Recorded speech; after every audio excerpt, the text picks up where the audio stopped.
This video is for my Arizona people. If you don't live in Arizona, feel free to scroll on.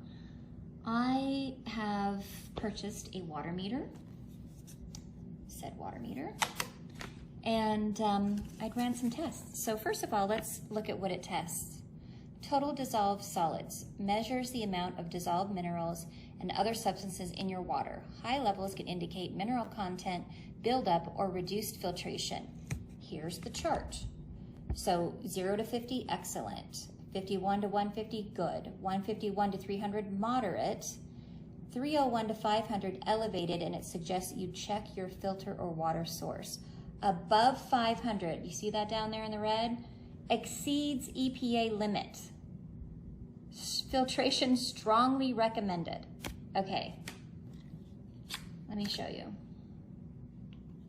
This cup, this is straight tap water out of the tap. Here we go. 553, exceeding the EPA limit. Okay, that exceeds the limit. Then I thought to myself, how good is, I don't know, a Brita filter, because that's what I have here. Let me clear that out. So I have run this cup, I've run this water 5 times through a brand new Brita filter that I just put in today. And here's what we have through 5 times through the Brita filter. Here we go.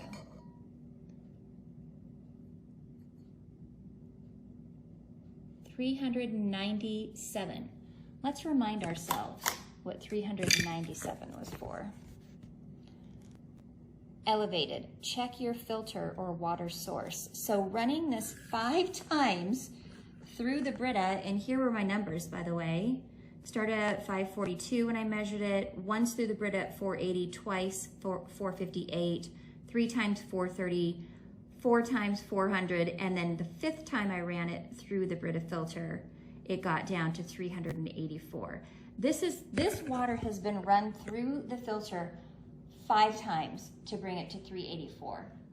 Now, I saw the other day about how they're no longer to give tax incentives to the data centers.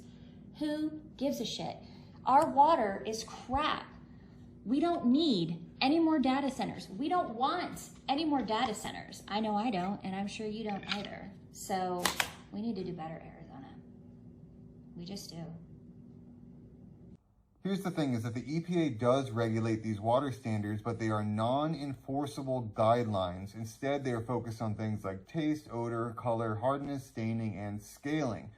Here is the limits here for ppm, and it goes from ultra pure to good to exceeds the EPA secondary guidelines to just straight up poor and unacceptable for regular drinking. So why is Arizona water so high? And a lot of people have actually complained about this.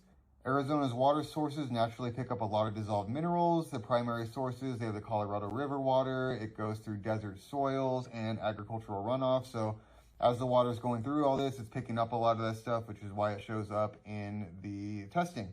Brita filters aren't going to reduce it very much because they aren't targeting these solids. They're targeting things like chlorine, heavy metals, and certain organic compounds. So when you run it through this 5 times, it's only going to marginally reduce it. If you want to reduce it further, you need something like a reverse osmosis or something like a zero water filter. It says here that 553 ppm, which is what's being tested, is drinkable technically, but most people are going to dislike it because of the taste and hardness.